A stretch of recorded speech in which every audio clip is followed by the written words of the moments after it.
Hey everyone, David Premer here from Cerebral Selling, and you join me here today on a beautiful sunny day. You can see here the sun in downtown Toronto. You can see the Rogers Centre behind me, as well as the CN Tower and the sky soaring above. But what I want to do today was give you a very, very quick tip. Now this is a tip that's a little bit off the beaten path.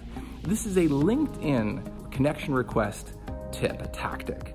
And if you're like me, this tactic will be helpful for one main reason, which is you get inundated with requests, LinkedIn connection requests from tons of people who you've never met with absolutely no context. Now, the value of LinkedIn is really all about the relationship that we have with one another. So when you're connecting with colleagues, when you're people that you met at a conference, right? People in your industry with some context, that's all good. When you get these phantom connection requests from people you've never met and you're not really sure why you're reaching out, there's no relationship there, right? But in order to make that connection really valuable, there has to be even just a modicum of relationship.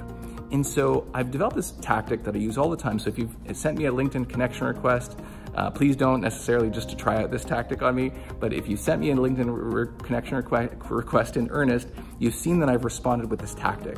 And what I do is when I get the request and there's no context, and by the way, please provide context. I'm not saying just for me, but just for anyone. When you connect with someone on LinkedIn, put a little note in there as to why you were reaching out to make that connection more valuable. But when I get those requests, what I do is I respond to the person, and it's very easy to do. All you do is you go under your connection request and click Manage All in the top right-hand corner, and you'll be taken to a page where you can see those connection requests. You can actually send them a note in response, even if you don't want to connect with them. And what I do is I ask the person a very simple question. And typically the question is this. I say, hey, Mary, thanks so much for reaching out. I'm always keen to learn about my new connections. Curious, how did you find me? What prompted you to reach out today?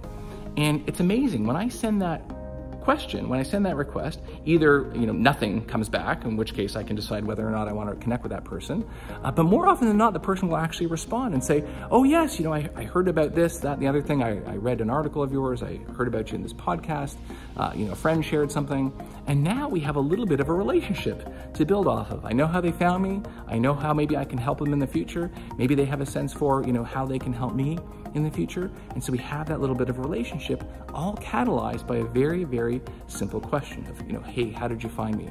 So the next time you find yourself getting all these random LinkedIn connection requests with no context, just try responding with that little question, and you'll see how much better you will do at forming relationships with the people who connect with you on that really amazing, helpful network. That's my tip for today. We'll see you next time.